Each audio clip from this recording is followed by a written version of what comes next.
Or they write about themselves. Or they write about other things. I write about America.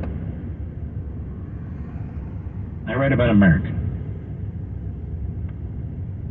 What you have here, what Aristotle observed, as I also pointed out in Liberty and Tyranny and last night, is regime change. It's what he called it. It's regime change. As reported by Fox News, President-elect Joe Biden at the time, during the Obama administration, said the U.S. benefits from a constant and unrelenting stream of immigration. I'm quoting him. That those of white European heritage becoming a minority in the U.S. is a source of our strength. Kind of a racist comment. Speaking at a White House summit on violent extremism in 2015, Biden said in part, folks like me who are Caucasian, of European descent, for the first time in 2017, will be in an absolute minority in the United States of America. Absolute minority. He said 2017, but it will be soon enough. And look how they pride themselves on this, because they're telling you what they're doing. And if you dare to repeat it, then you're the bad guy. Biden said fewer than 50% of the people in America from then and on will be white European stock. That's not a bad thing. That's a source of our strength, he said. Biden made similar comments a year earlier where he spoke to the National Association of Manufacturers on the need for immigration reform, quote, from a purely economic point of view, unquote. According to The Hill, which reported on his comments, Biden said a key to U.S. economic strength is the constant, unrelenting stream of immigrants into the country, not dribbling, significant flows, quote, unquote. Worth reading the book, folks. But to be clear, the purpose of immigration is not to change the racial or ethnic makeup of the citizens you represent, but to ensure that the citizens you represent are the foremost benefactors of immigration policies. Professor Thomas West, Hillsdale College, wrote in 1998, vindicating the founders, although many of the nation's founders were receptive to immigration, there were important caveats. He explains that, and I quote, George Washington frequently commented on immigration and citizenship. His approach, shared by most of the founding generation, had two main features. First, America should generously welcome as equal citizens people from many nations and religions. Second, the numbers and kinds of immigrants may need to be limited with a view to the qualities of character required for democratic citizenship. Of course, to mention a would-be immigrant's character is to draw scorn and heckles of racism and bigotry. Nonetheless, the character of those wishing to join American society was, at one time, a paramount consideration for obvious reasons. In addition to taking into consideration the character of would-be immigrants, Washington was concerned about the number of foreigners let into the country at any given time. That is, he was concerned about assimilation, both in terms of whether the individual or group of individuals would be capable of being assimilated into the American culture, and whether the sheer numbers of immigrants would overwhelm the existing American culture, making assimilation difficult, if not impossible. Now we're being overwhelmed with people whose characters we know nothing about. So this is how you destroy a country. Of course, this is precisely what is taking place today, and it is intentional. Biden and Democrat Party policy. Now, West points out Washington noted the problem created when too many foreigners settled at one time at one location. In a letter to Vice President John Adams, here's what Washington said. If I don't do it, nobody's going to. Quote, the policy or advantage of immigration taking place in a body, I mean the settling of them in a body, may be much questioned. For by doing so, they retain the language, habits, and principles, good or bad, which they bring with them. Whereas by an intermixture with our people, they or their descendants get assimilated to our customs, measures, and laws. In a word, soon become one people. Thomas Jefferson questioned the, quote, present desire of America to produce rapid population by as great an importation of foreigners as possible. In doing so, he gave one of the fullest explanations of the principles shared by the founding generation. guiding their thoughts on immigration. Jefferson's point of departure was his concern for liberty. Here's what he said. Every species of government has its specific principles. Ours, perhaps, are more peculiar than those of any other in the universe. It is a composition of the freest principles of the English Constitution with others, derived from nature's right and natural reason.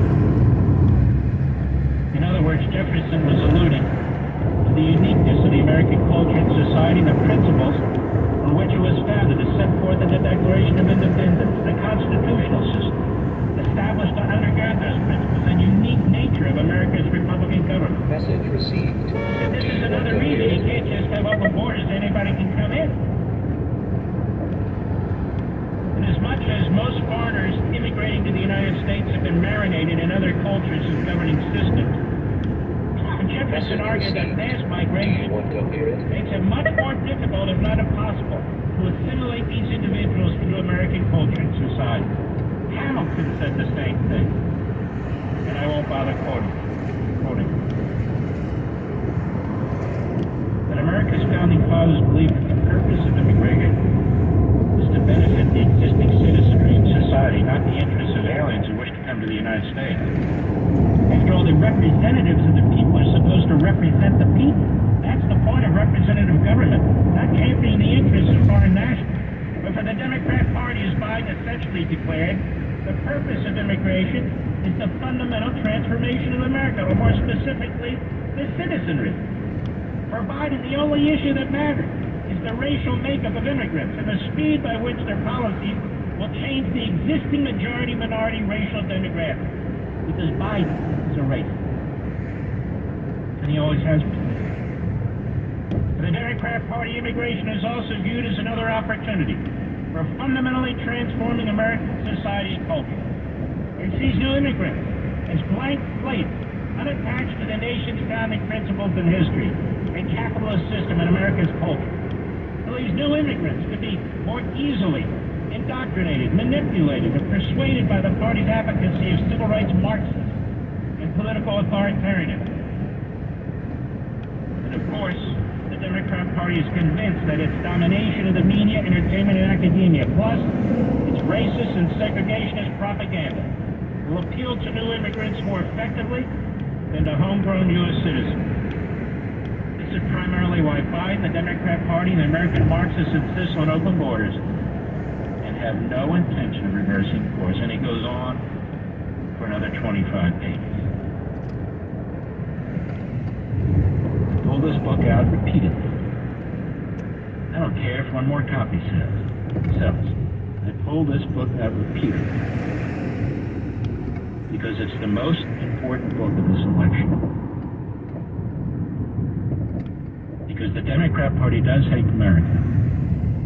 Chapter after chapter, paragraph after paragraph, sentence after sentence. As you go through it, you can see its application to today, and it explains exactly what's taking place. Whether it's the police state, whether it's open borders, whether it's racism, whether it's civil rights, Marxism, economic socialism, it's all right there. I'll be right back.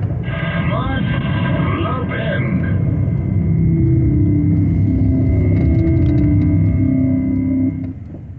This is a special alert to all Americans who own a vehicle with less than 200,000 miles with an auto warranty about to expire or with no warranty coverage at all. Due to a decline in the economy, CarShield is announcing a low-cost month-to-month vehicle protection plan that is now available to the public to save any driver out-of-pocket expenses on future auto repairs. Call now to find out how you can pay almost nothing for covered auto repairs. Yes, you heard that correctly. Pay almost nothing for covered auto repairs. An open phone line has been established for all drivers to call for a free quick quote. Call 800-898-6155 now. Drivers who are covered will not have to pay for covered repairs again. This protection plan is at an all-time low. Additionally, drivers who activate this vehicle protection today will also receive free roadside assistance, free towing, and car rental options at no additional cost. Call us for your free quick quote today. 800-898-6155. That's 800-898-6155. What do you have to lose? Call 800-898-6155. Again, 800-898-6155. What do you do if you can't pay your taxes? Turn your tax problems over to us so we can negotiate with the government for you, and in almost all cases, you don't have to deal with the government. Take advantage of all your qualified options like Offer and compromise. Pay only part of what you owe, either in monthly installments or one payment. Monthly payment plan. That works for you as acceptable to the government. Penalty forgiveness. Hardship deferral. The government leaves you alone until you overcome your challenge, such as job or business loss, illness, or other situation. Innocent spouse. If your former spouse causes tax problem, shift it to them, where it belongs, or other individual solutions. We discuss your case with you so you'll have a complete understanding of how we plan to help you. We'll work with your current year situation before it becomes a tax problem, because we want to put a final end to all your tax problems. Call Moskowitz LLP at 888-TAX-DEAL. That's 888-TAX-DEAL. 888-TAX-DEAL or MoskowitzLLP.com. MOSKOWITZLLP.com. Ah, the life of a small business owner. Keeping the lights on, calling all the shots, and then there's workplace accident. 500-degree ovens, rusty nails. Danger lurks around every corner. Workplace accidents can happen, but there is an easy way to keep your employees covered. Talk to your agent about workers' comp coverage from Pi, or go to piinsurance.com and get a quote. Safety first, then Pi Insurance. Individual rates offering. I don't know what the fuck that guy was looking at me for. I'm not doing anything wrong. Fucking asshole, you know.